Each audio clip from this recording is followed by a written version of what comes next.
അപ്പോൾ എങ്ങനെയായാലും നീറ്റ് ഒന്ന് കഴിഞ്ഞ് കിട്ടിയാൽ മതി എന്നുള്ള അവസ്ഥയിലായിരുന്നു ലാസ്റ്റൊക്കെ. ഈ നീറ്റ് വരൽ മെയ് ഫസ്റ്റ് ഞായറാഴ്ചയാണ്. അപ്പം പ്ലസ് ടുവിലായിരുന്ന സമയത്തൊക്കെ ആ ഞായറാഴ്ച വൈകിക്കോട്ടെ എന്നുള്ള ഇതിലാണ് വിചാരിക്കുക. പക്ഷേ റിപ്പീറ്റിന് കയറിയതിന് ശേഷം അത് നേരത്തെ ആയിക്കോട്ടെ വിചാരിച്ചിരിക്കുന്നു. അത് കുറെ സമയം കിട്ടേണ്ട ആവശ്യമില്ല നമുക്ക്. ആവശ്യമില്ല, അങ്ങനത്തെ ഒരു ഫീലായിരുന്നു. പഠിച്ചു കഴിഞ്ഞിട്ട് വരെ എഴുതുന്നില്ല എന്തായാലും. അപ്പോൾ അതൊന്ന് കഴിഞ്ഞ് കിട്ടിയാൽ മതി എന്നുള്ള ഒരു രീതിയിലായിരുന്നു. പിറ്റേന്ന് എൻ്റെ ക്ലാസ് റിട്ട് വിളിക്കണം, നീറ്റ് ക്യാൻസൽ ചെയ്തു. അപ്പോൾ ഞാൻ പറഞ്ഞു നീറ്റ് ഒന്ന് ക്യാൻസൽ ചെയ്യൂല ഒരിക്കലും, അങ്ങനെ വഴിയില്ലല്ലോ, ചെയ്യാനേ വകുപ്പില്ല. ഇത് വേറെ എന്തെങ്കിലും ഫേക്ക് ന്യൂസ് കണ്ടതാണെന്നാണ് ഞാൻ ഫോൺ കട്ട് ചെയ്തു. അത് കഴിഞ്ഞ് വീട്ടിൽ പോയി ന്യൂസ് എടുത്ത് നോക്കിയപ്പോഴാണ് ഫുള്ള് ക്യാൻസലായി. അപ്പോൾ ഈ സമയത്തൊക്കെ എനിക്ക് എന്തുകൊണ്ടാണെന്ന് അറിയില്ല, എൻ്റെ മനസ്സിക്ക് ആത്മാർത്ഥമായി വന്നിരുന്ന ഒറ്റ ആയത്താണ് ഇന്ന മാലോഴ്സ് യൂസർ എന്നുള്ളത്.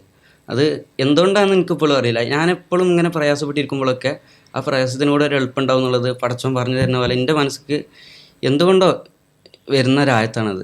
എൻ്റെ ഉമ്മ ഇങ്ങനെ വീട്ടിലേക്ക് വലിച്ചുകൊണ്ടേയിരിക്കും, ഇപ്പം എന്നോട് അവിടെ നിൽക്കാനും പറയും. അങ്ങനെയാണ്. അപ്പോൾ ഒരു ബാലൻസ്ഡ് ആയിട്ട് ഉള്ള ടൈപ്പിലായിരുന്നു വീട്ടിൽ നിന്ന് ഉണ്ടായിരുന്നത്. ആക്ച്വലി എൻ്റെ ഹിഫ്ല് കംപ്ലീറ്റ് ആക്കിയത് ഓൺലൈനിലാണ്. കൊറോണ സമയം 8-9 കൊറോണ വർഷമായിരുന്നു എൻ്റെ ക്ലാസ്. അപ്പോൾ അതിൽ 8ാം ക്ലാസ് ഫുള്ള് ഞാൻ ലാസ്റ്റത്തെ ഒരു ഐ തിങ്ക് 7 ജ്യൂസാണ് ലാസ്റ്റ് കൊല്ലം പഠിച്ചത്. അത് ഫുള്ള് പഠിച്ചിരിക്കുന്നത് ഓൺലൈനിലായിട്ടായിരുന്നു. ഇവിടുത്തെ ഷെഡ്യൂളിൽ ഞാൻ എൻ്റെ വക 2 സ്പോട്ട് ഖുറാനുള്ള കൊടുത്ത് ഞാൻ ഉപയോഗിക്കലുണ്ടായിരുന്നത് 6 മണിക്ക് സ്റ്റഡിയാളിൽ കയറണം. അപ്പോൾ 6 മണിക്ക് കയറി ഒരു 6:15 വരെ ഖുറാനായിരിക്കും. 6:15 വരെയെങ്കിലും എന്തായാലും ഖുറാനും ഇരിക്കും. പിന്നെ ഒന്നെങ്കിൽ മഗ്‌രിബിന് ശേഷം അല്ലെങ്കിൽ ഇശാക്ക് ശേഷം. وَإِذْ يَرْفَعُ إِبْرَاهِيمُ الْقَوَاعِدَ مِنَ الْبَيْتِ وَإِسْمَاعِيلُ رَبَّنَا تَقَبَّلْ مِنَّا إِنَّكَ أَنْتَ السَّمِيعُ الْعَلِيمُ. കൂടെ കൊണ്ടുനടക്കേണ്ട ഒരു സംഭവമായിട്ടേ ഇതിനെ കാണുള്ളൂ. അപ്പോൾ രണ്ടിനും സമയം ഡിവൈഡ് ചെയ്ത് കൊടുക്കുക എന്നുള്ളത്, അത് കിട്ടും എന്നുള്ളതാണ് അതിൻ്റെ പ്രത്യേകത എന്ന് പറയുന്നത്. നമുക്ക് എന്തായാലും അതിന് MSMനായിട്ട് വേറെ സമയം മാറ്റി വെക്കുക, പഠിക്കാൻ വേറെ സമയം മാറ്റി വെക്കുക, അതിൻ്റെ ആവശ്യം ഇതിൻ്റെ ഇതൊക്കെ ഒരു ഒരുമിച്ച് പോകുന്നുള്ളത് ഉറപ്പാണ്. മെസ്സേജ് എക്സിബിഷൻ എന്നുള്ളത് അത് വേറെ തന്നെ എക്സ്പീരിയൻസ് ആണ്. റീകാസ്റ്റ് മീഡിയ ഗസ്റ്റ് റൂമിൽ ഇന്ന് നമ്മുടെ കൂടെ ഉള്ളത് നാസിഹാണ്. നാസിഹ് ഇത്തവണത്തെ ഏറ്റവും അവസാനത്തെ നീറ്റ് പരീക്ഷയിൽ ഇന്ത്യയിൽ 1399 റാങ്ക്, അഥവാ നീറ്റിനെ സംബന്ധിച്ച് വളരെ മുന്നിൽ വളരെ വലിയൊരു റാങ്ക് കരസ്ഥമാക്കിയിട്ടുള്ള, ഒപ്പം തന്നെ അതിനോടൊപ്പം നമ്മൾ നാസിഹിനെ ഇവിടെ വിളിച്ചു വരുത്തി ഓരോ ശ്രോതാക്കളും പ്രേക്ഷകരും ഈ ഇൻ്റർവ്യൂ കാണണമെന്ന ഉദ്ദേശത്തിൽ ഇൻ്റർവ്യൂ ചെയ്യാനുള്ള കാരണം എന്ന് പറഞ്ഞാൽ നാസിഹ ആ റാങ്ക് വാങ്ങിയത് മാത്രമല്ല, ആ റാങ്ക് വാങ്ങിയ റാങ്ക് വാങ്ങിയ പല കുട്ടികൾ നമുക്ക് ഇടയിലൊക്കെ ഉണ്ട്. പക്ഷെ അതിൻ്റെ കൂടെ നാസിഹ് ഹാഫിളാണ്. ഒപ്പം തന്നെ സജീവമായിട്ട് ധാർമ്മിക ഇസ്ലാമിക പ്രവർത്തനങ്ങളിൽ സജീവമായിട്ട് ഇടപെടുന്ന വിദ്യാർത്ഥി സംഘടനയുടെ പ്രവർത്തനങ്ങളിൽ ഇടപെടുന്ന ഒരു വിദ്യാർത്ഥി കൂടിയാണ്. അപ്പോൾ ആ ഒരു നിലക്ക് നാസിഹിനോട് നമുക്ക് ഒരുപാട് കാര്യങ്ങൾ ചോദിച്ചറിയാനുണ്ട്. അപ്പോൾ നാസിഹിൻ്റെ റാങ്ക് 1399 ഇന്ത്യയിലെ. കേരളത്തിലെ റാങ്ക് പബ്ലിഷ് ചെയ്തിട്ടുണ്ടോ? കേരളത്തിലെ റാങ്ക് ഇതുവരെ പബ്ലിഷ് ചെയ്തിട്ടില്ല. ഒരു 2-3 ദിവസത്തിനുള്ളിൽ വരുമെന്നാണ് വിചാരിക്കുന്നത്.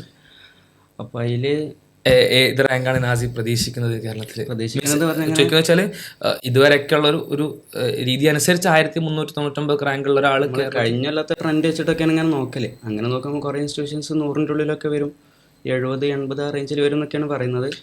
എങ്ങനെ ആവുമെന്ന് അറിയില്ല. ഓക്കെ, അത്രയും കുട്ടികൾ കേരളത്തിലൊക്കെ 10,000 കുട്ടികൾ അത്രയും എഫേർട്ട് എടുത്ത് പഠിക്കുന്ന ഒരു പരീക്ഷയിൽ കേരളത്തിൽ 100-നുള്ളിൽ റാങ്ക് വരിക എന്ന് പറഞ്ഞാൽ അത് വളരെ വലിയൊരു കാര്യമാണ്. നമ്മൾ നാസിഹിൻ്റെ ഒരുപാട് വിശേഷങ്ങളിലേക്ക് പോകാണ്ട്, ഈ തരത്തിലുള്ള ധാർമ്മിക വിദ്യാർത്ഥി സംഘടനയുടെ പ്രവർത്തനങ്ങളിലേക്കാണെങ്കിലും ഹിഫ്ലുമായി ബന്ധപ്പെട്ടൊരു ഹാഫിൾ നടത്തൽ ആ വിഷയങ്ങളിലേക്കാണെങ്കിലും ആ ഏരിയയൊക്കെ നമുക്ക് പോകാറുണ്ട്.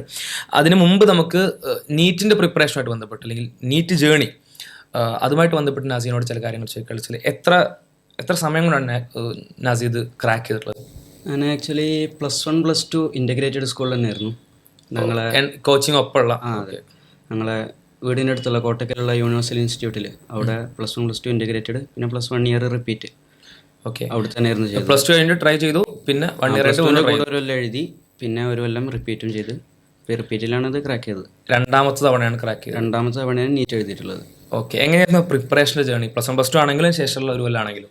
+1 +2 ഞാൻ 10th ഒക്കെ ഗവൺമെൻറ് സ്കൂളിലായിരുന്നു. ഞാൻ ഹിഫ്ല് പഠനം കഴിഞ്ഞതിന് ശേഷം പിന്നെ 9ഉം 10th ഗവൺമെൻറ് സ്കൂളിലായിരുന്നു. അത് കഴിഞ്ഞതിന് ശേഷം പിന്നെ ഞാൻ അതേ സ്കൂളിൽ തന്നെ പോകാമെന്നൊക്കെയുള്ള ഉദ്ദേശത്തിൽ തന്നെയായിരുന്നു. പിന്നെ എൻ്റെ ഉമ്മാക്കും ഉപ്പാക്കും ഇങ്ങനെ ആഗ്രഹം ഉണ്ടായിരുന്നു, ഇങ്ങനെ ഇൻ്റഗ്രേറ്റഡ് സ്കൂൾ അല്ലെങ്കിൽ യൂണിവേഴ്സൽ തന്നെ, അവിടെ ഞങ്ങളെ ഭാഗത്തുള്ള മെയിൻ ഇൻസ്റ്റിറ്റ്യൂഷൻ ഇതാണ്. അപ്പോൾ യൂണിവേഴ്സലിൽ വിടണം എന്നുള്ളൊരു ആഗ്രഹം ഉണ്ടായിരുന്നു. അപ്പോൾ ഞാൻ അവരാണോ ഇത്ര ഒരു ആഗ്രഹം നാസിന്റെ ഉള്ളിൽ ഉണ്ടാവാനുള്ള ഒരു കാരണം? അത് നാസി മുമ്പ് മുതലേ ഓക്കെ ഉമ്മയാണ്. മുമ്പ് മുതലേ നാസി ഇങ്ങനെ പ്രതീക്ഷ ഇറക്കുന്നല്ല, പക്ഷെ ഇവരുടെ ഇൻസ്പിറേഷൻ കൊണ്ട് ഉണ്ടാകുന്ന അതെ അതെ ആ പ്രിപ്പറേഷൻ്റെ ഒരു കണ്ടീഷൻ അല്ലെങ്കിൽ അതിൻ്റെ ഒരു എക്സ്പീരിയൻസ് +1 +2ൻ്റെയും അതേപോലെ തന്നെ അതിന് ശേഷമുള്ള 1 ഇയറിൻ്റെ ഒക്കെ ഭയങ്കര ഹെക്റ്റിക് ആയിരുന്നോ, ഭയങ്കര സ്ട്രഗിൾ ഉണ്ടായിരുന്നതോ, കംഫർട്ടായിട്ട് മുന്നോട്ട് പോകാൻ പറ്റിയിരുന്നോ? ഞങ്ങൾ +1 +2 ഞാൻ +1 ഫസ്റ്റ് ഇയർ ഫുള്ള് ഡേ സ്കോളറായിട്ട് വീടിൻ്റെ തൊട്ടടുത്താണ്, ഒരു 5 മിനിറ്റ് 10 മിനിറ്റിന് താഴെ യാത്ര ഉള്ളൂ. അപ്പോൾ +1 ഫുള്ള് ഞാൻ ഡേ സ്കോളറായി കണ്ടായിരുന്നു. പിന്നെ +2 എത്തിയതിന് ശേഷം ഹോസ്റ്റലിൽ കയറാൻ വിചാരിച്ചിട്ട് അങ്ങനെ ഞങ്ങളെ ഇതിൻ്റെ ഇൻസ്റ്റിറ്റ്യൂഷൻ്റെ തൊട്ടടുത്ത് തന്നെയാണ് ഞങ്ങൾക്ക് ഹോസ്റ്റൽ കിട്ടിയത്. കുറേ ഹോസ്റ്റൽസ് ഉണ്ട്, അതിൽ ഞങ്ങൾക്ക് അലോട്ട് ചെയ്ത് അതിൻ്റെ തൊട്ടടുത്തുള്ള ഒരു ഹോസ്റ്റലാണ്. അപ്പം അവിടെ ചേരാച്ചിട്ട് ഞാൻ അവിടെ +2 അവിടെ അഡ്മിഷൻ എടുത്തു. പിന്നെ റിപ്പീറ്റിന് അവിടെ ഹോസ്റ്റൽ തന്നെയായിരുന്നു. നോർമലി എൻട്രൻസ് കോച്ചിങ് സെന്ററിനെ പറ്റി പറയുന്ന ഒരു പ്രധാനപ്പെട്ട കാര്യമാണ് ഫുൾ സ്ട്രിക്റ്റ് ആണ്, തീരെ സമയമൊന്നും കിട്ടില്ല, തീരെ സ്പേസ് കിട്ടില്ല. ഓക്കെ, പിന്നെ സ്പെഷ്യലി പുറത്ത് സ്കൂളിൽ പഠിച്ച് ഇവിടെ ട്യൂഷൻ കൂടി പോകുകയാണെങ്കിൽ ശനി ഞായറും ഒഴിവുണ്ടാവില്ല. അപ്പോൾ എൻ്റെ അമ്മി ആക്ച്വലി അതും കൂടി പറഞ്ഞിരുന്നു, എനിക്ക് ഇതാകുമ്പോൾ ആഴ്ചയിൽ ഇവിടെ ഞങ്ങളോട് പറഞ്ഞിരുന്നു ആഴ്ചയിൽ ഒരു ദിവസം എന്തായാലും ലീവ് ഉണ്ടാവും എന്നുള്ള രൂപത്തിലാണ്. ആഴ്ചയിൽ ഒരു ദിവസമെങ്കിലും ലീവ് കിട്ടുമല്ലോ അങ്ങനെയൊക്കെ പറഞ്ഞിരുന്നു. അപ്പം എങ്ങനെ ഉണ്ടാവും എന്നറിയില്ല, തിരക്കുണ്ടാവുമോ ഇല്ല, ബിസി ആവില്ല എന്നറിയില്ല, അങ്ങനെ അഡ്മിഷൻ എടുത്തത്. പക്ഷേ വിചാരിച്ചതിനെക്കാട്ടി നല്ല കുറച്ചുകൂടി ഫ്രീ ആയിരുന്നു, റിലാക്സ്ഡ് ആയിരുന്നു. എസ്പെഷ്യലി ഞാൻ ഡേ സ്കോളർ ആയിരുന്ന സമയത്ത് ഡെയിലി വീട്ടിൽ പോയി വരാം, സാധാ സ്കൂളിൻ്റെ അതേ ടൈമിംഗ് ഉള്ളൂ. അതിന് പുറമെ ആഴ്ചയിൽ ഒരു ദിവസം എന്തെങ്കിലും ഓഫ് ഉണ്ടാവും. നമ്മുടെ ബാക്കി ഉള്ള കാര്യങ്ങളും എല്ലാതും നടക്കും ഇതിൻ്റെ കൂടെ തന്നെ. പിന്നെ ഇതിൻ്റെ ഫുള്ളി സീരിയസ് ആയിട്ടുള്ള പ്രിപ്പറേഷൻ എനിക്ക് ആക്ച്വലി തുടങ്ങിയത് ഹോസ്റ്റലിൽ കയറിയതിന് ശേഷം തന്നെയാണ്. +2 കഴിഞ്ഞതിന് ശേഷം, +1 കഴിഞ്ഞതിന് ശേഷം ഹോസ്റ്റൽ, +2 പിന്നെ റിപ്പീറ്റ് 2 കൊല്ലം ഹോസ്റ്റലിലായിരുന്നു. അപ്പോൾ ഹോസ്റ്റലിൽ അതിന് ശേഷമാണ് ഈ എൻട്രൻസ് പ്രിപ്പറേഷൻ ഒന്നുകൂടി ടൈം മാനേജ്മെൻറ്റ് ഒന്നുകൂടി വൃത്തിക്ക് ചെയ്യാൻ പറ്റിയത്. എത്ര മണിക്കൂർ പഠിക്കുക?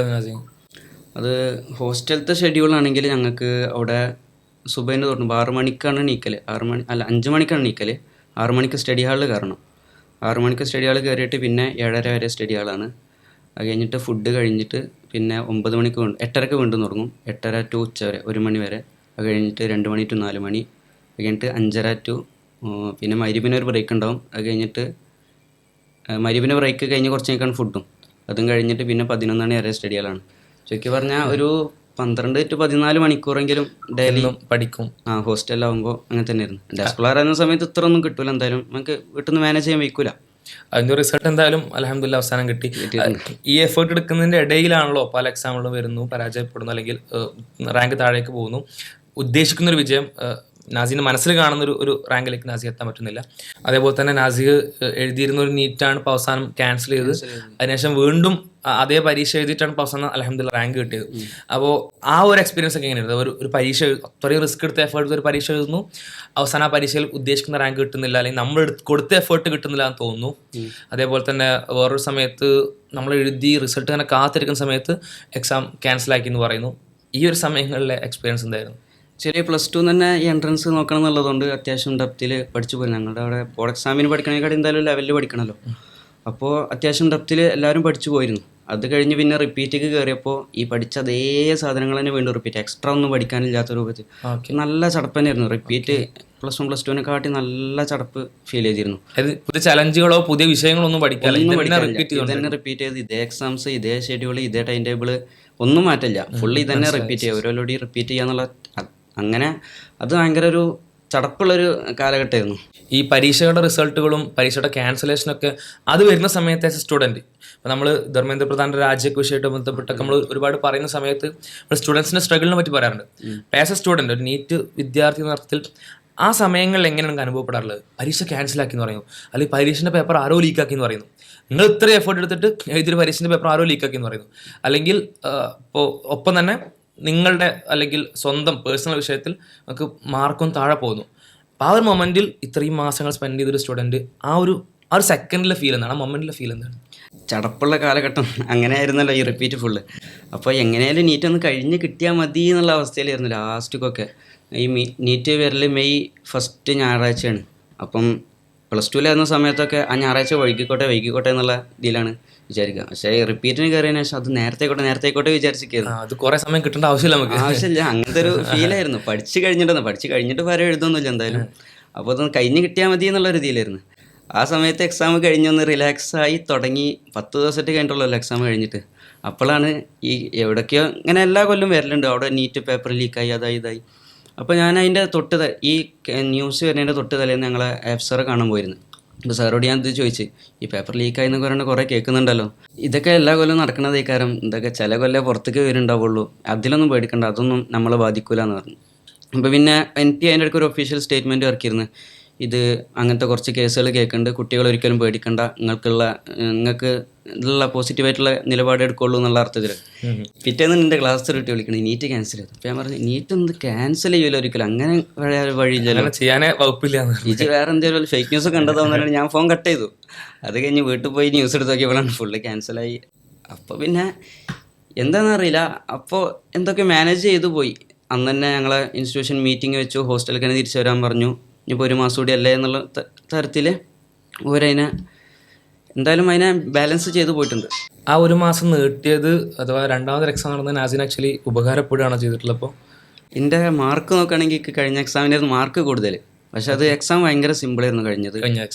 അപ്പോൾ മൊത്തത്തിൽ എന്താ പറയുക, എല്ലാവർക്കും മാർക്ക് കൂടുന്നതുകൊണ്ട് റാങ്ക് താഴാവാനാണ് ചാൻസ് കാണുന്നത്. അപ്പോൾ ഇതിൻ്റെ കൂടെയുള്ളതിൽ മാർക്ക് കുറഞ്ഞവർ, ഇതിനെക്കാട്ടി കഴിഞ്ഞ കട്ട് ഓഫ് പറഞ്ഞതിനെക്കാട്ടിയും കുറഞ്ഞവരും ഒക്കെ ഉണ്ട്, ഇപ്രാവശ്യം കൂടി വന്നവർ. അപ്പം എൻ്റെ ഇതിൽ ഞാൻ മനസ്സിലാക്കുന്നത് ഒരു ഹയറായിട്ട് തന്നെയാണ്. അൽഹംദുലില്ലാ. അതേപോലെ തന്നെ ഈ മാർക്ക് അല്ലെങ്കിൽ റാങ്ക് താഴെ പോകുന്ന മാർക്ക് കുറയുന്ന ഒരു അവസ്ഥ ഉണ്ടല്ലോ. ഇപ്പോൾ എഴുതുന്ന ഒരുപാട് കുട്ടികൾ അങ്ങനെ ഇരിക്കുന്ന ഒരുപാട് ആളുകളുണ്ടാവും. ഒരു ഉദ്ദേശിച്ച റാങ്ക് കിട്ടിയിട്ടുണ്ടാവില്ല, അല്ല അവർ വിചാരിക്കുന്ന മാർക്ക് കിട്ടിയിട്ടുണ്ടാവില്ല. അപ്പം അങ്ങനത്തെ ഒരു കുട്ടികളോട് ഒരു വർഷം റിപ്പീറ്റ് ചെയ്ത ആളെന്നുള്ള അർത്ഥത്തിൽ എന്താണ് നാസിന് പറയാറുള്ളത്? +1 സമയത്ത് ഞങ്ങളത് ലേറ്റ് ബാച്ച് ആയിരുന്നു. അപ്പോൾ ഞങ്ങളുടെ ഇതിൽ അങ്ങനെ കാര്യമായിട്ട് എൻട്രൻസ് പ്രിപ്പറേഷനിൽ ഉള്ള ആരും പറ്റ കുറവായിരുന്നു. അപ്പോൾ ആ സമയത്തൊക്കെ എക്സാം നടത്തുമ്പം ക്ലാസ്സിലധികം കുറച്ചൊക്കെ മേലെ ഇങ്ങോട്ടൊക്കെ ഉണ്ടാവും. അത് കഴിഞ്ഞ് +2 എത്തിയപ്പോഴാണ് സീരിയസ് ആയിട്ട് പ്രിപ്പയർ ചെയ്യുന്ന കുട്ടികളുടെ കൂട്ടത്തിലെത്തിയത്. അതിലെത്തിയതിനു ശേഷം തീരെ റാങ്കൊന്നും കയറില്ല, താഴ്ത്ത് കൈങ്ങണ്ട് അങ്ങനെ പിന്നെ അപ്പോഴാണ് നമുക്ക് എല്ലാവർക്കും ലെവൽ കോമ്പറ്റീഷനൊക്കെ കൂടുന്നതും. അപ്പോഴാണ് റിയാലിറ്റിയിലേക്ക് അപ്പോഴാണ് വരുന്നത്. സത്യം പറഞ്ഞാൽ +2 എന്നാണ് അത്രയും ആ ഡെപ്ത്ക്ക് എത്തുന്നത്. അപ്പോൾ ആ സമയത്ത് ഇതേമാതിരി നമ്മളിങ്ങനെ ആദ്യം മാർക്ക് കുറഞ്ഞിരുന്ന സമയത്ത് എങ്ങനെയാലും കുറച്ചുകൂടി കൂടുക, പിന്നെ ലാസ്റ്റ് എത്തിയപ്പോൾ കുറച്ചൊക്കെ മേലേക്ക് എത്താൻ തുടങ്ങി. അങ്ങനെ എത്തുമ്പോൾ നമ്മൾ വിചാരിക്കും പിന്നെയും മേലേക്ക് അങ്ങനെ വിചാരിക്കുള്ളൂ. ചുരുക്കി പറഞ്ഞാൽ നമുക്ക് സാറ്റിസ്ഫാക്ഷൻ കിട്ടുന്ന മാർക്ക് ഒരിക്കലും അവിടെ കിട്ടൂല. അതിപ്പോൾ ഫസ്റ്റ് റാങ്ക് ആണെങ്കിൽ പോലും നമ്മൾ വിചാരിക്കുക, ഇപ്പം 720 ഞങ്ങൾക്ക് അവിടെ എക്സാം എടുക്കല്, അപ്പം നമുക്കൊരു 650 കിട്ടി ഫസ്റ്റ് റാങ്ക് ആണെന്നുണ്ടെങ്കിലും എനിക്ക് കിട്ടിയിട്ടല്ല, കിട്ടണവരും വിചാരിക്കുക ബാക്കി മാർക്ക് എങ്ങനെ പോയി, അത് പൊട്ടത്തരം എന്തെങ്കിലും കാട്ടി പോയതേക്കാരെന്നുള്ള. അപ്പം നമുക്ക് സാറ്റിസ്ഫാക്ഷൻ കിട്ടുന്ന മാർക്ക് എന്തായാലും പ്രിപ്പറേഷൻ്റെ ടൈമിൽ നമുക്ക് കിട്ടൂല. ഈ സാറ്റിസ്ഫാക്ഷൻ എന്ന് പറഞ്ഞാൽ ഇപ്പം പീക്ക് സാറ്റിസ്ഫാക്ഷനിലാണ്. അത് നമുക്ക് റിസൾട്ട് വന്ന് റാങ്കൊക്കെ അറിഞ്ഞ് നിൽക്കുന്ന സമയത്ത് നമുക്ക് ആ ഒരു സന്തോഷവും സമാധാനവും കിട്ടുള്ളൂ. ഇപ്പോൾ പ്രിപ്പയർ ചെയ്യുന്നവരോട് പറയാനുള്ളതും തന്നെയാണ്, നമുക്ക് കൺസിസ്റ്റൻ്റ് ആയിട്ട് എന്തായാലും മാർക്ക് കിട്ടുക എന്നുള്ളത് ഐ തിങ്ക് പോസിബിൾ ആവില്ല. അപ്പോൾ ഈ മാർക്ക് കൂടി കുറയാന്നുള്ളത് എല്ലാവർക്കും സംഭവിക്കണത് തന്നെയാണ്. ഇത് അതിൻ്റെ ഒരു ഭാഗമായിട്ട് അത്രേ കാണാൻ പാടുള്ളൂ. അതിൻ്റെ അപ്പുറം അതൊരു ഇമോഷനാക്കി എടുക്കുക, അത് നമ്മളെ ആക്കി തീർക്കുക, അതിൻ്റെ ഒന്നും ഒരു ആവശ്യമില്ല. നമ്മളെ കൊണ്ട് എന്തായാലും ലാസ്റ്റിക്ക് ഞങ്ങളെ ആകെ പറയുന്ന സംഭവം അതാണ്, നമ്മൾ ഹാർഡ് വർക്കിനുള്ളത് എന്തായാലും കിട്ടുന്നുള്ളത്. ഇതിൽ കഴിഞ്ഞ വർഷത്തെ എൻ്റെ നീറ്റിൻ്റെ കഥ പറയുകയാണെങ്കിൽ, ഞാൻ +2 കൂടെ എഴുതിയ സമയത്ത് അന്നത്തെ ഐ തിങ്ക് നീറ്റിൻ്റെ ഹിസ്റ്ററിയിൽ ഏറ്റവും ടഫസ്റ്റ് എക്സാമിൽ വന്നിരുന്നു. അപ്പോൾ അതിൽ കട്ട് ഓഫൊക്കെ നല്ല താഴെ 520 ആ റേഞ്ചിലൊക്കെ പറഞ്ഞിരുന്നത്. ഞാൻ എക്സാം കഴിഞ്ഞ് വന്ന് ഉടനെ അപ്പം തന്നെ മാർക്ക് കൂട്ടിയപ്പോൾ 528 അങ്ങനെ എത്ര മാർക്ക് കിട്ടിയത്. ഞാൻ അത് കിട്ടിയപ്പോൾ ഇങ്ങനെ കട്ട് ഓഫിൻ്റെ റേഞ്ചിലാണ് നിൽക്കുന്നത്. അപ്പോൾ കിട്ടുമോ ഇല്ലയെന്നറിയില്ല, ഇൻസ്റ്റിറ്റ്യൂഷൻസ് ഏകദേശം അവിടുത്തെ ഇതാണ് പറയണത്. അപ്പോൾ ഇനി റിസൾട്ട് വരട്ടെ എന്നുള്ള ഇതിൽ കാത്തിരുന്നു. പിന്നെ കുറച്ച് കഴിഞ്ഞപ്പം OMR ആദ്യം വരും, പിന്നെ ആൻസർ കീ വരും, പിന്നെയാണ് OMR വരിക. ആദ്യം ആൻസർ കീ വന്ന് കൂട്ടിയൊക്കെ ഇപ്പം എനിക്ക് 512 13 അങ്ങനെ എത്രയായി, അതും കിട്ടുമില്ല എന്നുള്ളത് അറിയില്ല. പിന്നെ OMR വന്നപ്പോൾ 508 വീണ്ടും കുറഞ്ഞു വന്ന് 503 OMR വന്നപ്പോൾ. അപ്പോൾ എന്നോട് അവിടെ സാർ പറഞ്ഞ് നമുക്ക് റിസൾട്ട് വരുന്ന പോലെ ചെയ്യുക, ഇപ്പോൾ തൽക്കാലം റിപ്പീറ്റിൻ്റെ അഡ്മിഷൻ എടുത്തോ, ഇനിയിപ്പോൾ കൊല്ലം കിട്ടിയില്ലെങ്കിൽ അടുത്ത കൊല്ലം എന്തായാലും ഇതിനെക്കാട്ടും നല്ലത് കിട്ടിക്കോളും എന്ന് പറഞ്ഞാൽ അങ്ങനെ പറയാണ്ട് കയറിയത്.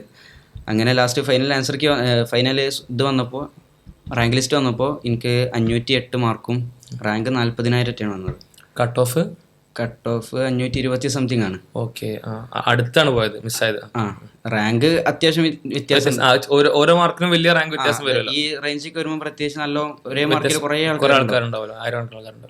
അപ്പോൾ എന്തായാലും കൊല്ലം കിട്ടൂലെന്ന് ഉറപ്പായി റിപ്പീറ്റിന് ചേർന്നപ്പോൾ അന്ന് സാർ എന്നോട് പറഞ്ഞിരുന്ന വാക്ക് ഇത് മാത്രമാണ്, ഇക്കൊല്ലം കിട്ടിയില്ല എന്നുണ്ടെങ്കിൽ സാർ എന്നല്ല സാർമാരൊക്കെ കാണുമ്പോൾ ഇന്നോടിങ്ങനെ ഈ മാർക്ക് ഉള്ളതുകൊണ്ടാവാം സാർമാരിങ്ങനെ പറയും, കാണുമ്പോഴൊക്കെ പറയും അടുത്തൊല്ലം ഇതിനെക്കാട്ടി അടുത്തൊല്ലം എയിംസ്, അടുത്തൊല്ലം ജിപ്മർ അങ്ങനെയൊക്കെ പറഞ്ഞ് അടുത്തൊല്ലം എന്തായാലും ടോപ്പിലെത്തും എന്നുള്ളൊരു സപ്പോർട്ട് അവിടെ നല്ലോണം കിട്ടിയിരുന്നു. പിന്നെ ഹോസ്റ്റൽ ജീവിതത്തെ പറ്റി ചോദിക്കുകയാണെങ്കിൽ എങ്ങനെയായിരുന്നു ഒരു എൻട്രൻസ് കോച്ചിങ് സെൻറ്ററിലെ ഹോസ്റ്റൽ ജീവിതം? ഇവിടെ ആക്ച്വലി ഞാൻ ഖുറാൻ പഠിക്കുന്നിടത്ത് ഹോസ്റ്റലിലായിരുന്നു. അപ്പോൾ ഇവിടെ ഹോസ്റ്റലിൽ കയറിയപ്പോൾ അതുകൊണ്ടായിരിക്കാം എനിക്ക് അത്ര വീട്ടിൽ നിൽക്കണ പ്രയാസമൊന്നും വല്ലാതെ ഫീൽ ചെയ്തിട്ടില്ല. ഹോം സിക്നസ് ഒന്നുമില്ല? യാതൊന്നുമില്ലായിരുന്നു. പിന്നെ ഉണ്ടായിരുന്ന ഒരു പ്രശ്നം എന്ന് പറഞ്ഞാൽ ഇവിടെ കോളിംഗ് ഞങ്ങൾക്ക് ആഴ്ചയിൽ ഒറ്റ ദിവസം, ഒരു ഞായറാഴ്ച മാത്രമേ കോളിംഗ് കിട്ടുള്ളൂ.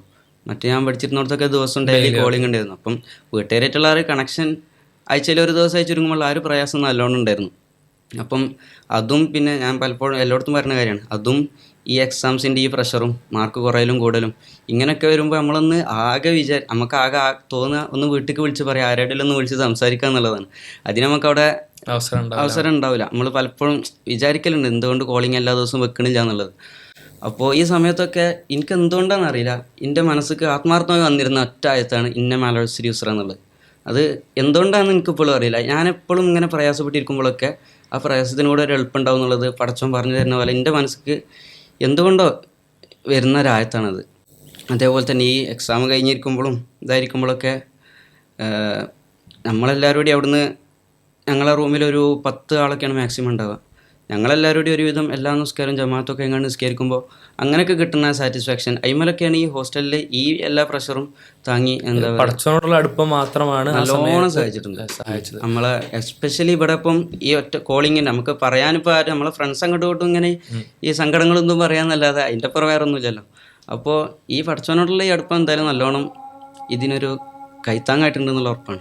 ശരിക്കും ഇത്തരം സാഹചര്യങ്ങളിൽ ഡിപ്രഷനിലേക്ക് പോകാനും അതേപോലെ തന്നെ അങ്ങനത്തെ സാഹചര്യങ്ങളിൽ മാനസികമായിട്ടുള്ളൊരു തിരിച്ചുവരവിനൊന്നും കുറേ ആളുകൾക്ക് സാധിക്കാതിരിക്കാനുള്ളൊരു കാരണം എന്ന് പറഞ്ഞാൽ പടച്ചനോടുള്ള ബന്ധത്തിൻ്റെ കുറവാണെന്ന് തന്നെയാണ് മനസ്സിലാക്കുന്നത്. കാരണം നമുക്ക് പറയാൻ അത് പറഞ്ഞ പോലെ തന്നെ ഇതാരടുത്തെങ്കിലും പറയാൻ പറഞ്ഞത്, പറയാൻ ആരെങ്കിലും ഉണ്ടാവുക, എന്നെ ആരോ കേൾക്കുന്നുണ്ട്, എൻ്റെ പ്രശ്നങ്ങൾ ആരോ പരിഗണിക്കുന്നുണ്ട് എന്നൊരു അനുഭവം ജസ്റ്റ് ഉണ്ടായെങ്കിൽ തന്നെ ഇപ്പോൾ ചിലപ്പോൾ നമുക്ക് വളരെ ക്ലോസ് ആയിട്ടുള്ള ആളുകൾ ഉണ്ടാകുമ്പോൾ ഒരു വിധമൊക്കെ അവിടെ തീർന്നു പോകും. പക്ഷെ ആ അനുഭവം പൂർണ്ണമായിട്ടുണ്ടാവുക എല്ലാത്തിനും കഴിയുന്ന, എല്ലാം എൻ്റെ പരിഗണിക്കാൻ പറ്റുന്ന, ഉമ്മാക്കും ഉപ്പാക്കും എല്ലാം പരിഗണിക്കാൻ പറ്റിക്കൊള്ളുന്നില്ല, എല്ലാത്തിനും സർവശക്തരല്ല അവർ, എല്ലാത്തിനും കഴിഞ്ഞോളുന്നില്ല, ഇതെല്ലാം ഉള്ള എന്നെ പൂർണ്ണമായിട്ട് കേൾക്കാൻ പറ്റുന്ന, എല്ലാ രീതിയിലും പരിഗണിക്കാൻ പറ്റുന്ന, എല്ലാത്തിനും കഴിയുന്ന, എനിക്ക് ഏറ്റവും ഹൈറായി തരാൻ പറ്റുന്ന അങ്ങനൊരു പടച്ചോൻ കേൾക്കുന്നു എന്ന് പറയുമ്പോൾ ശരിക്കും വേറെ ആര് കേൾക്കുന്നതിനേക്കാൾ ഒരു എഡ്ജ് അവിടെ. ഈ ദൈവാസ്തിത്വത്തിൽ വിശ്വസിക്കാത്തവർ പോലും ഈ ഇങ്ങനത്തെ സാഹചര്യം പ്രാർത്ഥിക്കാറുണ്ടെന്ന് അവർ പോലും പറയലുണ്ടല്ലോ. Yes yes. അപ്പോൾ അത് ശരിക്കും ഒരു മനുഷ്യൻ്റെ മാനസികാരോഗ്യ നമുക്കൊരു ഹോപ്പ് തരും അത്. Yes yes. എന്തായാലും മുന്നിലേക്ക് മൂവ് ചെയ്യാനുള്ളൊരു ഡ്രൈവ് നമുക്ക് തരുന്നതാണ്. അതിനർത്ഥം ഒരു അവസ്ഥയിൽ ഡിപ്രഷൻ അനുഭവിക്കുന്ന ഒരാൾ, അതും പ്രത്യേകം ശ്രദ്ധിക്കണോ, അല്ലെങ്കിൽ മാനസികമായി ബുദ്ധിമുട്ട് അനുഭവിക്കുന്ന ഒരാൾ, അയാൾക്ക് പടച്ചോൻ വിശ്വാസത്തോണ്ടാണ്, അല്ലെങ്കിൽ അയാൾക്ക് ഈമ അല്ലാത്തതുകൊണ്ടാണ്, അയാൾക്ക് ഡിപ്രഷനുള്ള മാനസിക പ്രയാസമുള്ള എല്ലാവർക്കും ഈമാൻ ഇല്ല എന്നല്ല പറഞ്ഞത്. പക്ഷേ ഈമാൻ ഇല്ലാത്ത അല്ലെങ്കിൽ ദൈവവിശ്വാസം ഇല്ലാത്ത ആളുകളിൽ ഒട്ടുമിക്ക ആൾക്കാർക്കും ഈ പ്രയാസം എന്ന് പറഞ്ഞത്. ഈമാനുള്ള ആളുകൾ, പഠിച്ചുകൊണ്ട് അടുപ്പുള്ള ആളുകൾ, അവർക്കും മറ്റു പല കാരണങ്ങൾ കൊണ്ടും ഇങ്ങനത്തെ മാനസിക ബുദ്ധിമുട്ടുകൾ വരാം. അപ്പോൾ മാനസിക ബുദ്ധിമുട്ടുള്ള ആളുകളൊക്കെ ഈമാൻ അല്ലാത്ത ആളുകൾ എന്ന് പറഞ്ഞാൽ ചാപ്പകുത്ത് കൂടി ചെയ്യുന്നുള്ളത് പ്രത്യേക സാന്ദർഭമായിട്ട് ഓർമ്മിക്കാം. പിന്നെ ഈ ജേണിയിൽ ഇപ്പോൾ നമ്മൾ പറഞ്ഞു ഈ കുടുംബത്തിനെ വിളിക്കാനൊക്കെ ഉള്ള സാഹചര്യം കുറവാന്ന് പറഞ്ഞു. എന്നാൽ ജനറലി നോക്കുമ്പോൾ പല ആളുകളുടെ സപ്പോർട്ട്, അല്ലെങ്കിൽ നമ്മുടെ 4 പല മനുഷ്യന്മാരുടെ സപ്പോർട്ടൊക്കെ വലിയ രീതിയിൽ നമ്മളെ ഇതിലേക്ക് ഹെൽപ്പ് ചെയ്തിട്ടുണ്ടാകും. അങ്ങനെ ആരൊക്കെയാണ് നാസീനെ വലിയ രീതിയിൽ സപ്പോർട്ട് ചെയ്തത്? ഇതിൽ ഫസ്റ്റ് സർക്കിൾ നമ്മൾ പറയുന്നത് നമ്മുടെ അവിടെ കൂടെയുള്ള നമ്മുടെ പിയർ ഗ്രൂപ്പ്, അത് ആണ് നമ്മളെ ഇങ്ങനെ ഈ ഒരു ഫ്ലോയിൽ കൊണ്ടുപോകുന്നത്. പിന്നെ അവിടുത്തെ ടീച്ചേഴ്സ്, പിന്നെ ഞങ്ങൾക്ക് അവിടെ മെൻറ്റേഴ്സ് എന്ന് പറഞ്ഞുകൊണ്ട് ഒരുവിധ എല്ലാ ഇൻസ്റ്റിറ്റ്യൂഷൻസിലുള്ളതാ തോന്നുന്നുണ്ട്. ഈ മെൻറ്റേഴ്സിനോടാണ് നമ്മൾ അവിടുത്തെ കാര്യങ്ങൾ ഫുള്ള് പേഴ്സണൽ ഗൈഡ് പോലെ. അതെ, നമ്മൾ അവിടെ ഓരോ ക്ലാസ്സിനും ഓരോ മെൻറ്റേഴ്സ് ഡിവൈഡ് ചെയ്ത് കൊടുക്കലാണ്. അവരോട് എന്തു സംസാരിക്കാം, നമ്മുടെ പ്രയാസങ്ങളോ നമുക്ക് ആവശ്യമുള്ളത് എക്സാംസിനെ കുറിച്ചോ എന്ത് നമുക്ക് അവരോട് സംസാരിക്കാം. അങ്ങനെ മെൻറ്ററിങ് അവിടെ ഉണ്ടാവും. പിന്നെ എല്ലാത്തിനും നമുക്ക് ഞങ്ങളവിടുത്തെ ഈ ഹെഡ് സാറ് പറഞ്ഞല്ലോ, ഹമീദ് സാറ്, മൂപ്പര് അവിടെ എല്ലാ ഹോസ്റ്റലിലും ഓടി നടന്ന് ഞങ്ങളെ കൂടെ ഉള്ള പോലെ തന്നെ ക്ലാസ്സിലും വരും ഹോസ്റ്റലിലും വരും. അങ്ങനെ വന്ന് എല്ലാത്തിനും സപ്പോർട്ട് ചെയ്യാൻ കണ്ടുള്ളൊരു സാറായിരുന്നത്. പിന്നെ അതിന് പുറമെ പേരൻസ് വീട്ടിൽ നിന്നുള്ള ആ സപ്പോർട്ട് ഇല്ലാതെ എന്തായാലും ഇതൊന്നും മുമ്പൊക്കെ പോകില്ലല്ലോ.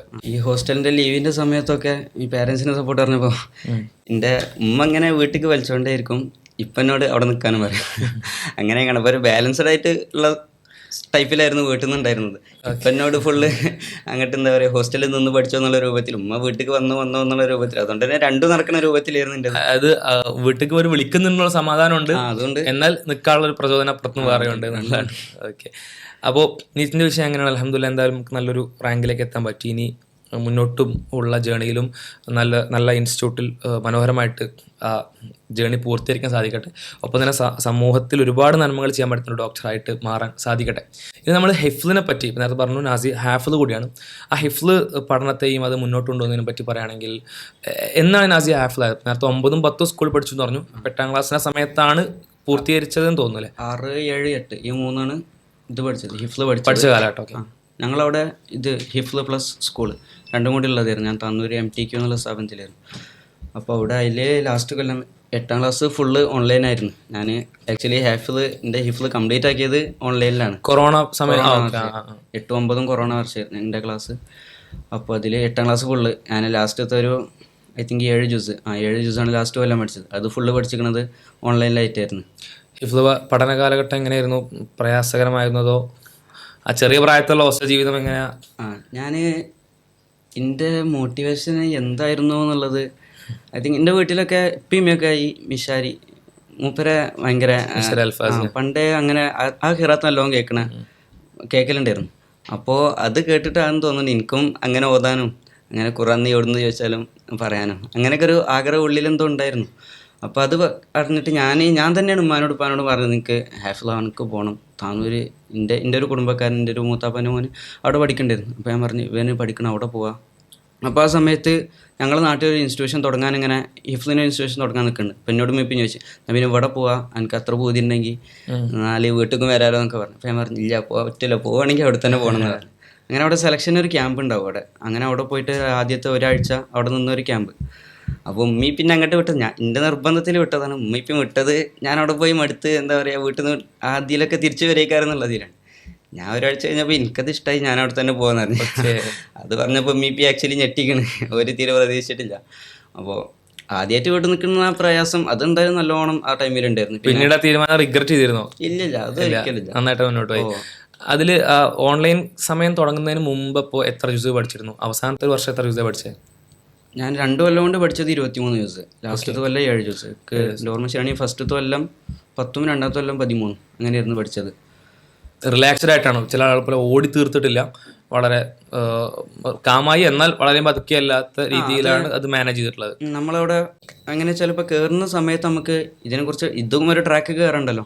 അപ്പോൾ നമ്മൾ ആദ്യം കുറച്ച് പഠിച്ചു തുടങ്ങുള്ളൂ. പിന്നെ ട്രാക്ക് കയറി കഴിഞ്ഞാൽ കുറച്ചുകൂടി ഞങ്ങൾ ഓരോ ദിവസം ഇങ്ങനെ പുതിയ പാഠം എന്നാണ് അതിന് പറയുക, പുതിയ തോതി കൊടുക്കണതിന്. അപ്പോൾ അത് ഫസ്റ്റ് ദിവസം 1/4 പേജ് 1/2 പേജ് അങ്ങനെയൊക്കെ കൊടുക്കുള്ളൂ. പിന്നെ ലാസ്റ്റ് എത്തുമ്പോഴത്തേന് സെക്കൻഡ് ഇയർക്ക് ആകുമ്പോൾ നമ്മൾ 1.5 പേജ് അല്ലെങ്കിൽ 2 പേജ് അങ്ങനെയൊക്കെ അത് നമ്മൾ ട്രെയിൻഡ് ആയിട്ട് വരും അവിടെ. അതിന് വേറെ എന്താ പറയുക അങ്ങനെ തിരക്കൂട്ടി പഠിക്കേണ്ട അതിൻ്റെ ഒന്നും ആവശ്യമില്ല. അത് പിന്നെ ഓരോ ഇൻസ്റ്റിറ്റ്യൂഷനിൽ ഓരോ സ്ട്രക്ചറാണ്. ഇവിടെ 3 കൊല്ലത്താണ് ഇവിടുത്തെ കോഴ്സ് എന്ന് പറയുന്നത്. അതിൻ്റെ ഉള്ളിൽ അത് ഒരു പറഞ്ഞ പോലെ അല്ലെങ്കിൽ നമ്മൾ ആ ഫ്ലോയിൽ പോയി കഴിഞ്ഞാൽ തീരും 3 to 4 ഇയർ. ഇതിൽ നമ്മളിപ്പോൾ ഹിഫ്ല് കംപ്ലീറ്റ് ചെയ്യുക എന്ന് പറയുന്നത് തന്നെ വലിയൊരു ജേണിയാണ്. എന്നാൽ അതിനുശേഷം പലർക്കും ഉണ്ടാകുന്ന ഒരു പ്രയാസം എന്ന് പറഞ്ഞാൽ പറ്റാത്ത ബുദ്ധിമുട്ടാണ്. അതിപ്പോൾ പൂർണ്ണമായി ഹാഫിളായപ്പോൾ ഖുർആൻ്റെ എല്ലാം പൂർണ്ണമായി മനഃപ്പാടമാക്കിയ ആളുകൾ മാത്രമല്ല, കുറച്ച് മനഃപ്പാടാക്കിയ ആളുകൾ 10 ജ്യൂസ് 15 ജ്യൂസ് അല്ലെങ്കിൽ 5 ജ്യൂസ് വേണ്ട, നമ്മൾ മദ്രസയിൽ പഠിച്ച ഒരു ജ്യൂസിൻ്റെ താഴെയുള്ള കുറച്ച് സൂറത്തുകൾ പോലും പിന്നീട് കയ്യിൽ നിൽക്കുന്നില്ല, അല്ലെങ്കിൽ അത് ഓടിപ്പോകുന്നതാണല്ലോ പ്രവാചകന്റെ ഹദീസ്. അപ്പം അങ്ങനെ ഓടിപ്പോകുന്ന സാഹചര്യം പലർക്കും ഉണ്ടാവും.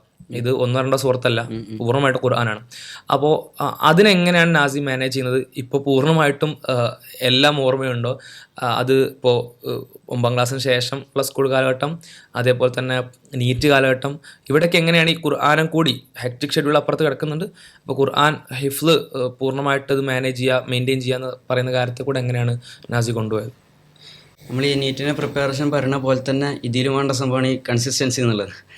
അപ്പോൾ ഇതിൻ്റെ ഞാൻ മനസ്സിലാക്കിയിട്ടുള്ള ഏറ്റവും ഇമ്പോർട്ടൻ്റ് കാര്യം എന്ന് പറയുന്നത് നമ്മൾ ഈ ഹിഫ്ല് പഠിച്ച ഉടനെ തന്നെ ഒരുവിധം എല്ലാവരും പറയുന്ന സംഭവം തന്നെയാണ്. ഹിഫ്ല് പഠിച്ചു കഴിഞ്ഞ ഉടനെ തന്നെ ഒരു മാക്സിമം നമ്മളെ പറ്റുന്ന അത്ര ദൗറ ഫുൾ കംപ്ലീറ്റ് ചെയ്യുക. ഞാനത് ഓൺലൈനിലായിരുന്നു, എന്തായാലും ഓഫ്ലൈനിൽ ചെയ്യണ അത്ര എഫക്റ്റീവ് ആവില്ലെങ്കിലും ഞാൻ ഓൺലൈനിൽ അത്യാവശ്യം ചെയ്തിരുന്നു. കഴിഞ്ഞ ഉടനെയുള്ള 1-2 വർഷം ഓൺലൈനിൽ അത്യാവശ്യം ചെയ്തിരുന്നു.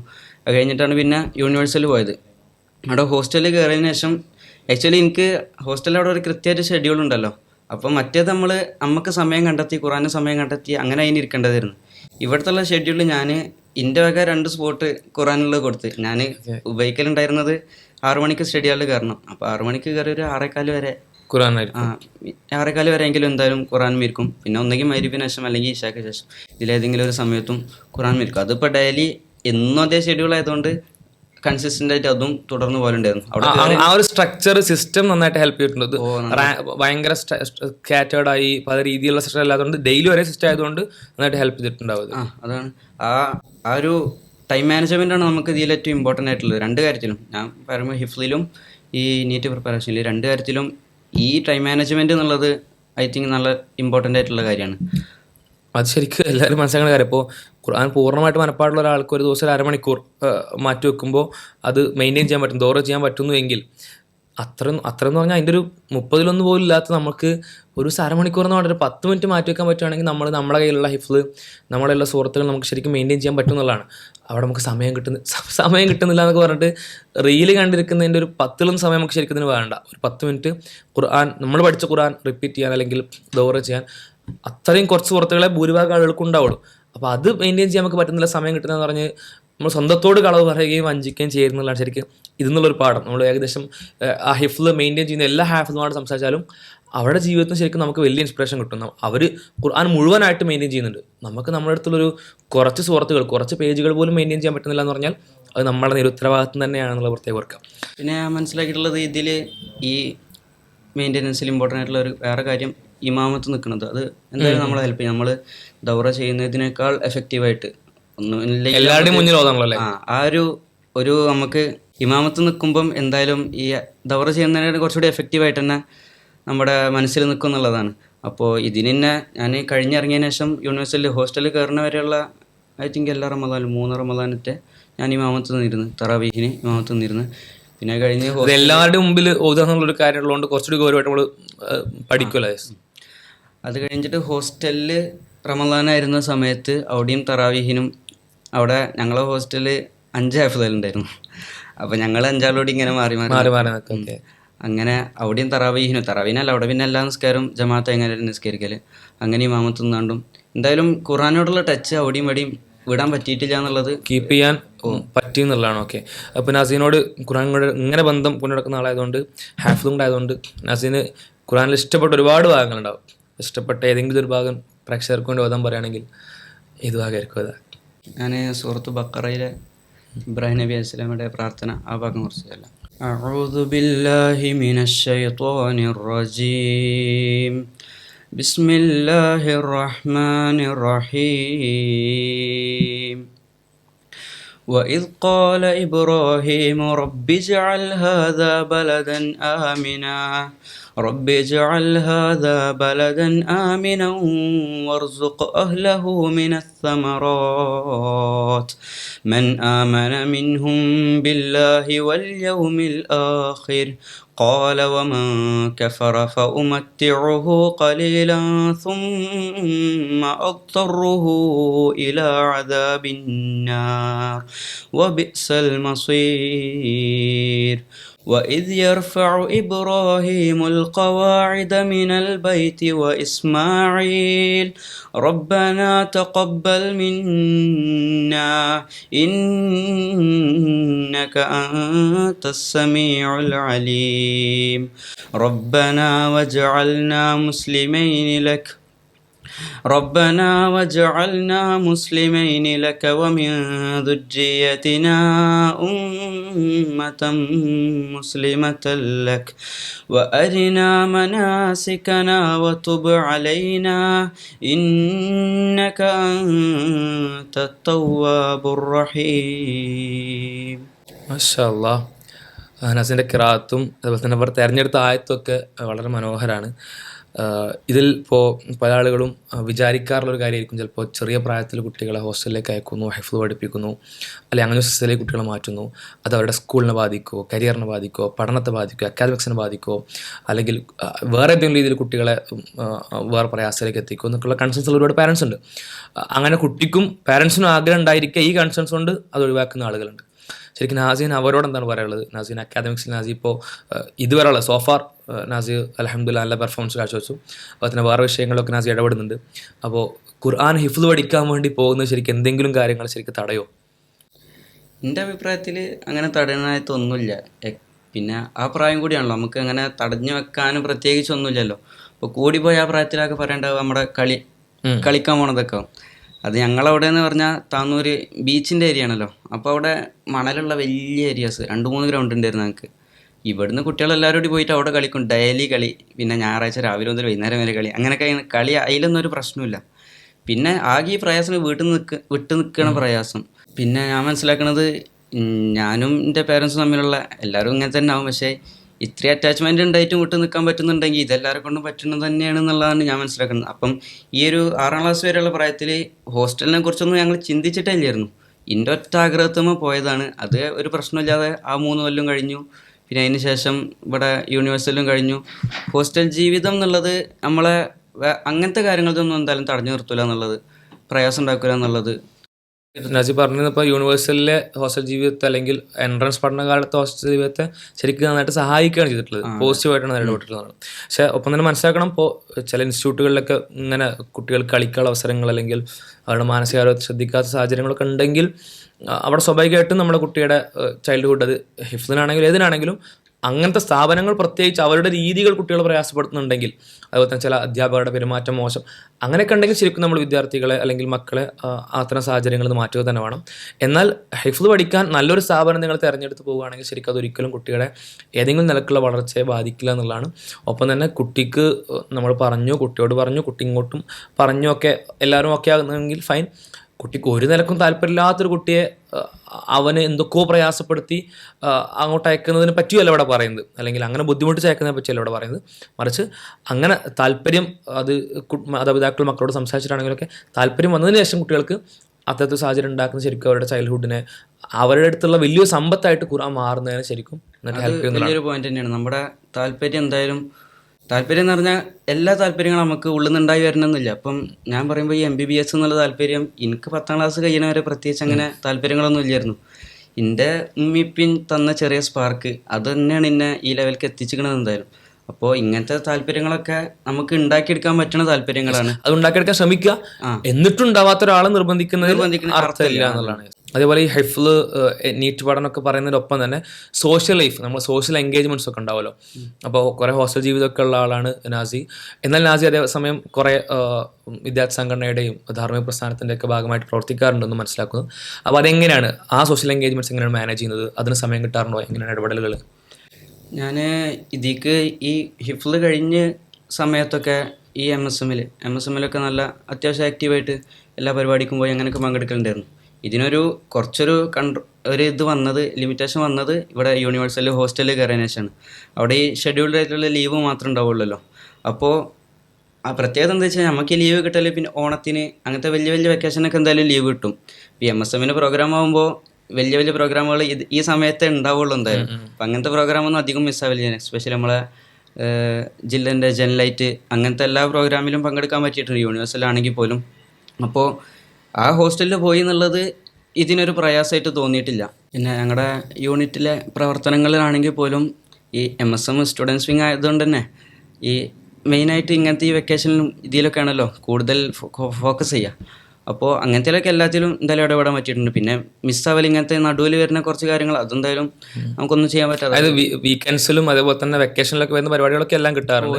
അതല്ലാത്ത വീക്ക് ഡേയ്സിൽ വരുന്ന പരിപാടികൾ മാത്രമാണ് മിസ്സാവാറുള്ളത്. ഞങ്ങളുടെ യൂണിറ്റിലെ മീറ്റിങ്ങും കാര്യങ്ങളൊക്കെ പങ്കെടുക്കുകയാണെങ്കിൽ പോലും ഒന്നെങ്കിൽ ഓൺലൈനിൽ അല്ലെങ്കിൽ ഓഫ്ലൈനിൽ ഇരിക്കുകയാണെങ്കിലും മെയിനായിട്ട് ഈ വെക്കേഷൻ സമയത്ത് കോൺസെൻട്രേറ്റഡ് ആയിരിക്കുമ്പോൾ അതിലൊക്കെ പങ്കെടുക്കാൻ എല്ലാത്തിലും പറ്റലുണ്ട്. അതൊന്നും ഒരു വിഷയമായിട്ട് തോന്നിയിട്ടില്ല, പ്രയാസമായിട്ട് തോന്നിയിട്ടില്ല. അത് എന്തായാലും നല്ലൊരു കാര്യത്തിന് ഇറങ്ങുന്നത് സ്വാഭാവികമായിട്ടും ടോട്ടൽ ഷെഡ്യൂളിനെയും പഠനത്തെയൊക്കെ ബൂസ്റ്റ് ഞങ്ങൾ അവിടുന്ന് പറയലുണ്ട്. ഈ ലീവിന് പോകുന്ന സമയത്ത് ലീവിനും വീട്ടിലിരുന്ന് പഠിക്കണ്ട, അങ്ങനെ തന്നെ പറയാം ഞങ്ങളോട്. ലീവിന് 2 ദിവസങ്ങൾ റിലാക്സ് ആയിക്കോളിയും. അപ്പം നമ്മൾ റിലാക്സ് ആവുന്ന ഉദ്ദേശിക്കുന്നത് ഇതേപോലെ ഒന്ന് കളിക്കാൻ പോവുക, MSMൻ്റെ പരിപാടിക്ക് പോവുക, ഇത്ര തന്നെ എല്ലാവരായിട്ടും ഒന്ന് ഇൻറ്ററാക്ട് ചെയ്യുക, പിന്നെ കുടുംബക്കാരോട് പോവുക. ഇതൊക്കെയാണ് നമ്മൾ റിലാക്സേഷനായിട്ട്. അല്ലാതെ വീട്ടിലിങ്ങനെ ഇരുന്ന് ആ 2 ദിവസം തീർക്കുക എന്നുള്ളതിനപ്പുറം കുറച്ചുകൂടി ഇങ്ങനത്തേലൊക്കെ ഇടപെടുക എന്നുള്ളത് എല്ലാവർക്കും എൻ്റെ അഭിപ്രായത്തിൽ. ഇതിലിപ്പോൾ ഈ നാസി പരിപാടികൾ അറ്റൻഡ് ചെയ്യാൻ പോകുന്നുള്ളപ്പോൾ നാസി MSMൻ്റെ വളണ്ടിയറായിട്ട് കൂടി പല പരിപാടിക്കും പോകാറുണ്ടല്ലോ. അതിന് വളണ്ടിയറായി അതിനുവേണ്ടി പണിയെടുത്ത് എഫേർട്ട് എടുത്ത്. അപ്പം അങ്ങനെ പോകുന്ന സമയത്ത് കുട്ടികളോട് പറയുന്നൊരു കാര്യമാണ് പലപ്പോഴും സംഘടനയ്ക്ക് വേണ്ടി പോയിട്ട് അല്ലെങ്കിൽ MSMൻ്റെ പരിപാടിക്ക് പോയിട്ട് ഒക്കെ ശരിയാണ്, നല്ലതാണ്, പഠന മാറത്തിൽ പ്രവർത്തനമൊക്കെ തന്നെയാണ്, എന്നാലും അതിന് പോയിട്ട് വെറുതെ പഠിത്തം കളയണ്ട അല്ലെങ്കിൽ എക്സാമിൽ പരാജയപ്പെടേണ്ട എന്നൊക്കെ പറയാറുണ്ട്. അപ്പം അങ്ങനെ പോകുന്നത് ആക്ച്വലി എക്സാമിനെയും അക്കാദമിക്സിനെയൊക്കെ തടയുന്നതായിട്ടോ അതിനെ പ്രയാസപ്പെടുന്നതായിട്ടോ നാസിന് ഫീൽ ചെയ്തിട്ടുണ്ടോ? അപ്പോൾ ഞാൻ യൂണിവേഴ്സിൽ +1 ആയിരുന്ന സമയത്ത് അവിടെ ലീവ് കിട്ടാനൊക്കെ അത്യാവശ്യം ഭയങ്കര സ്ട്രിക്റ്റാണ്. അപ്പോൾ ഞാൻ അവിടെ കയറിയതിന് ശേഷം കയറിയ ഉടനെയാണ് നമ്മുടെ MSMൻ്റെ സ്റ്റേറ്റ് ഇലക്ഷൻ കഴിഞ്ഞിട്ട് അതിൻ്റെ സ്റ്റുഡൻസ് കോൺഗ്രസ് എന്നുള്ള സ്റ്റേറ്റിൻ്റെ പരിപാടി ഉണ്ടായിരുന്നത്. അത് തിരൂർ വെച്ചിട്ട് തന്നെയായിരുന്നു ആ പരിപാടി ഉണ്ടായിരുന്നത്. അപ്പോൾ ഞാൻ ഫസ്റ്റ് ലീവ് എടുക്കുന്നത് അവിടെ ഫസ്റ്റായിട്ട് ലീവ് എടുക്കുന്നത് അതിനാണ്. അപ്പോൾ അവിടെ ലീവ് എടുത്ത് പിറ്റേന്ന് ക്ലാസ്സിൽ പോയി ലീവ് ഡയറിയിലൊക്കെ എഴുതിക്കണം. അങ്ങനെ അന്നൊക്കെ അങ്ങനെ ഭയങ്കര, ഇപ്പം അതൊന്നും ഇല്ല തോന്നുന്നു, എനിക്കറിഞ്ഞൂടാ. അപ്പോൾ അതൊക്കെ എഴുതി കൊണ്ടുപോയി, ഞാൻ പ്രോഗ്രാമിനൊക്കെ എഴുതി കൊണ്ടുപോയി. അപ്പോൾ അവിടെ ലീവൊക്കെ ചെക്ക് ചെയ്യാനൊരു സാറ് വരും. സാറിന് ഈ പ്രോഗ്രാം എഴുതിയതൊന്നും പോരാ, എന്താ പ്രോഗ്രാം ഫുൾ ഡീറ്റെയിൽസ് എന്നോട് ചോദിച്ചായിരുന്നു. അപ്പോൾ ഞാൻ MSMനെ കുറിച്ചും അതിലുണ്ടായിരുന്ന അന്ന് എനിക്ക് എന്തൊക്കെ അറിയാത്തതുകൊണ്ടിരുന്നു തോന്നുന്നുണ്ട്. അപ്പോൾ ഞാൻ എനിക്കുണ്ടായിരുന്നതും എല്ലാതും പറഞ്ഞു കൊടുത്ത്. അപ്പോൾ മൂപ്പര് എന്നോട് പറയുന്നത് ഇതേ സംഭവമാണ്, എനിക്ക് അവിടെ പോണതൊക്കെ അതൊക്കെ വേണം, പക്ഷേ അവിടെ പോയി എനിക്ക് ഫിസിക്സും കെമിസ്ട്രിയും പഠിക്കാൻ പറ്റില്ലല്ലോ എന്ന്. അപ്പോൾ ഞാൻ ഒന്നും പറഞ്ഞില്ല, ചിരിച്ചിരുന്ന്. അപ്പോൾ അവിടെ ഇക്ക് പറയാനുള്ളത് തന്നെ, നമ്മൾ ഫിസിക്സും കെമിസ്ട്രിയും പഠിക്കാനല്ല ഈ വേറെ സമയം നമ്മൾ മാറ്റിക്കുന്നുണ്ടല്ലോ. അതെ, അതിൻ്റെ കൂടെ കൊണ്ടുനടക്കേണ്ട ഒരു സംഭവമായിട്ടേ ഇതിനെ കാണുള്ളൂ. അപ്പോൾ രണ്ടിനും സമയം ഡിവൈഡ് ചെയ്ത് കൊടുക്കുക എന്നുള്ളത്, അത് കിട്ടും എന്നുള്ളതാണ് അതിൻ്റെ പ്രത്യേകത എന്ന് പറയുന്നത്. നമുക്ക് എന്തായാലും അതിന് MSMനായിട്ട് വേറെ സമയം മാറ്റി വെക്കുക, പഠിക്കാൻ വേറെ സമയം മാറ്റി വെക്കുക, അതിൻ്റെ ആവശ്യം ഇതിൻ്റെ ഇതൊക്കെ ഒരു ഒരുമിച്ച് പോകുന്നുള്ളത് ഉറപ്പാണ്. പിന്നെ അതുപോലെ ഫസ്റ്റ് ഇയറിൻ്റെ തന്നെ ലാസ്റ്റിലായിരുന്നു നമ്മുടെ സ്റ്റേറ്റ് കോൺഫറൻസ് മുജാഹിദ് സംസ്ഥാന സമ്മേളനം ഉണ്ടായിരുന്നത്. അപ്പോൾ അത് ആയിരുന്ന സമയത്ത് ഞങ്ങൾക്ക് എല്ലാ കൊല്ലവും ലാസ്റ്റിലൊരു എക്സാം നടക്കും. അഭിജയ് എന്നാണ് എക്സാമിൻ്റെ പേര്. അവിടുത്തെ ആ കൊല്ലം നടക്കുന്ന ഒരു ഫൈനൽ ട്രാക്ക് എന്ന് പറയുന്നത് ഏറ്റവും വലിയ മേജർ എക്സാമാണ്. അപ്പോൾ അത് തുടങ്ങി ഫസ്റ്റത്തെ എക്സാം ഞാൻ അറ്റൻഡ് ചെയ്ത്, രണ്ടാമത്തെ എക്സാമിൻ്റെ അന്നറ്റാണ് എക്സിബിഷൻ തുടങ്ങുന്നത്. MSMൻ്റെ മെസ്സേജ് എക്സിബിഷൻ. അപ്പം ഞാൻ അതിൻ്റെ മുമ്പൊന്നും, എൻ്റെ താത്താരൊക്കെ അതിലേക്ക് വളണ്ടിയറിങ്ങിനൊക്കെ പങ്കെടുത്തിക്കണം. അപ്പോൾ എനിക്ക് പങ്കെടുക്കുന്ന ഒരു താല്പര്യം ഉണ്ടായിരുന്നു. അങ്ങനെ ഞങ്ങൾ ശാഖയിൽ നിന്ന്, യൂണിറ്റിൽ നിന്നും എൻ്റെ വീട്ടിൽ നിന്നും അങ്ങനെ എല്ലാവരോടും എങ്ങാണ്ട് പോയിട്ട് ഞങ്ങളവിടെ ഫസ്റ്റ് ഡേയിൽ ഞാൻ എന്തായാലും അവിടെ നിൽക്കണം എന്നുള്ള രൂപത്തിൽ അങ്ങനെ പോയി ഫസ്റ്റ് ഡേയിൽ അവിടെ പങ്കെടുത്ത്. രണ്ടാമത്തെ ദിവസമൊക്കെ അവിടെ ഞങ്ങളെ സ്കൂളിൽ എക്സാം ഉണ്ട്, പക്ഷെ എനിക്ക് അവിടുന്ന് പോരാൻ തോന്നിയില്ല. അങ്ങനെ ലാസ്റ്റ് രണ്ടാം ദിവസം പോകാനുള്ള ഉദ്ദേശത്തിലാണ് പോയത്. എക്സാം ഒഴിവാക്കണ്ട എന്നുള്ള ഉദ്ദേശത്തിൽ തന്നെ പോയത്. പക്ഷേ അന്നൊക്കെ തോന്നുന്നു 10 ദിവസമോ 14 ദിവസമോ ഞാൻ യൂണിവേഴ്സിറ്റിയിൽ ലീവാക്കിയിരിക്കുന്നു. എക്സാം അടക്കം ലീവാക്കി. ഒറ്റ എക്സാം എഴുതിയിട്ടില്ല. ആ കൊല്ലമുള്ള ലാസ്റ്റ് ഞങ്ങൾ ഫൈനൽ ട്രാക്ക് എന്നുള്ള ഒറ്റ എക്സാം ഞങ്ങൾ എഴുതിയിട്ടില്ല, ഞാൻ എഴുതിയിട്ടില്ല. അത് എഴുതാത്ത ആക്ച്വലി നാസിനെ പ്രയാസപ്പെടുത്തിയിട്ടുണ്ടോ, അതോ ഈ എക്സിബിഷന് പോകേണ്ടിയിരുന്നില്ല, അല്ലെങ്കിൽ പിന്നെ റിഗ്രറ്റ് ചെയ്തിട്ടുണ്ടോ തീരുമാനം? ഒരിക്കലും ഇല്ല. MSMൻ്റെ മെസ്സേജ് എക്സിബിഷൻ എന്നുള്ളത് അത് വേറെ തന്നെ എക്സ്പീരിയൻസ് ആണ്.